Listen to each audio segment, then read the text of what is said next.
দেউতা দেৱদা আমাৰ নলবাৰীৰ ৰাইজৰ বাবে হিয়াৰ আমঠু আৰু গৌৰৱ অনুভৱ কৰিছোঁ। তেখেতক ভাল পোৱা মানুহ আজিও ইমান আছে, যিসকল মানুহে ওতঃপ্ৰোতভাৱে জড়িত হৈ এই অনুষ্ঠানটো আজিও জীয়াই ৰাখিছে। আৰু দেউতাৰ যি গীত যিখিনি দেউতাৰ সৃষ্টি আছিল, মই এটাই চেষ্টা কৰিছোঁ সেইখিনি আমি যাতে নৱপ্ৰজন্মৰ মাজত সেইখিনি আমি আগুৱাই দিব পাৰোঁ।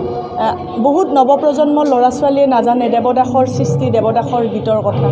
কিন্তু আজি যোৱা বছৰ আমি ৰহদৈ সাংস্কৃতিক গোষ্ঠীৰ উদ্যোগত তেখেতৰ গীতৰ কৰ্মশালাৰ আয়োজন কৰিছিলোঁ। বিনামূলীয়াকৈ আমি কৰ্মশালাৰ আয়োজন কৰিছিলোঁ 3 দিনত, আৰু সেই 3 দিনত ল'ৰা ছোৱালীখিনি বহুত ভালদৰে সেই গীতখিনি আয়ত্ব কৰিছে। আজি এই অনুষ্ঠানটোত তেওঁলোকৰ কেইবাজনো এই অনুষ্ঠানটোত অংশগ্ৰহণ কৰি সাগৰত যেনেকৈ সুৰৰ লহৰবিলাক উঠি থাকে, সাগৰৰ ঢৌবিলাক যেনেকৈ উঠে, তেখেতৰ অন্তৰটো সদায় সুৰ সদায় ভাঙিয়ে থাকে, সদায় সুৰৰ সৃষ্টি কৰিছিল। উচ্চাৰণ ইমান সুন্দৰ আছিল, তেওঁৰ পৰা আমাৰ নতুন চামে উচ্চাৰণ শিকিব লাগে তেখেতৰ গীতবিলাকৰ কথা। আৰু খুব চিলেক্টেড আৰু খুব বাছনি কৰা গীতবিলাক তেখেতে গাইছিলে।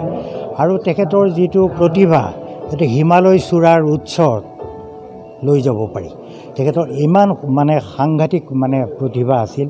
তেখেতৰ জ্ঞান, গুণ, গৰিমা, তেখেতৰ গানৰ যিটো লহৰ, গানৰ যিটো উপস্থাপনা, বিশেষকৈ দেৱদাস বুলিলে অকল নলবাৰী জিলাই নহয়, গোটেই অসমখনৰ 70 দশকৰ পৰা, মই তেখেতক 74 চনত মই কৈঠালকুছিত মোক গান গাব মাতিছিল।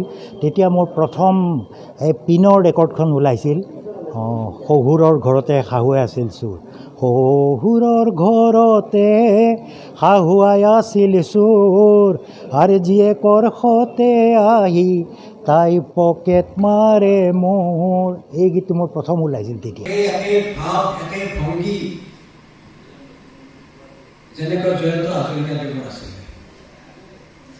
আমি নলবৰীয়া ৰাইজ সঁচাকৈ ভাগ্যৱান যে দেৱদাসৰ নিচিনা আমি এজন শিল্পী পাইছিলোঁ।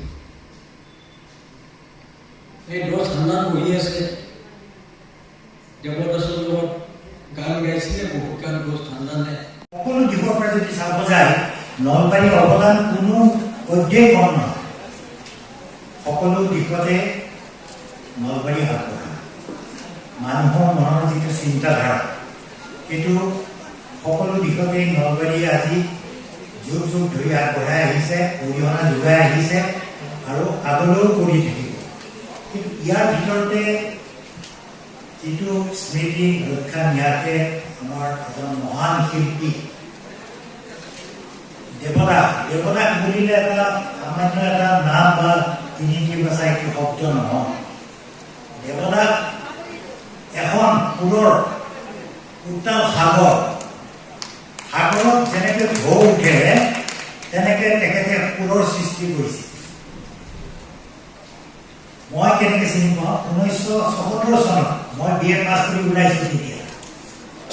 এতিয়া মোৰ বয়স 74। 5 চনত নলবাৰীত ৰেল লাইন আহিছিল, আৰু তেতিয়াই নলবাৰীত দণ্ডিৰাম, ৰাতিৰাম কোম্পানী আৰু বছিৰ মহাজন নলবাৰী তেখেতসকলে ব্যৱসায় কৰিছিল গোটেই নলবাৰীত। এখন ৰেল দাস ডাঙৰীয়াৰ পুত্ৰ দেৱদাস, কিন্তু ধন ঐশ্বৰ্য এইবিলাক ঠিক কচু পানী, আৰু সেই জীৱনেৰে আৰু সেইগৰাকী জানিছিলোঁ। আৰু নতুন পৰিমণ্ডলৰ সেনানী সেইসকলে দেৱদাসৰ এই যি প্ৰতিভা, তেখেতসকলে উদ্বুদ্ধ হৈ